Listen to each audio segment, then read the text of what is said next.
আজ ছিল উল্টো রথ। তো গুড মর্নিং এভরিওয়ান।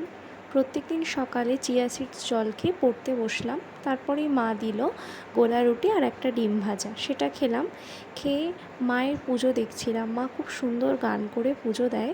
তো তোমরা গান শুনতে চাইলে মায়ের একটা গান পোস্ট করব। তারপরেই মা বানিয়েছিল আজকে ভাত, ডাল, আর এদিকে হচ্ছে মৌরলা মাছ ভাজা, আর এটা হচ্ছে পুঁই শাক, আলু আর সোয়াবিনের তরকারি। তারপরে খেতে খেতে গোপাল ভাঁড় দেখছিলাম। কে কে এরকম দেখো জানিও। তারপরে ঘুমালাম। ঘুম থেকে উঠে এরকম একটা ফল খাই আমি প্রত্যেক দিন। বিকালে চলে গেলাম গানের ক্লাস করাতে। সেখানেই রাস্তায় আমি প্রচণ্ড জ্যামে পড়ি।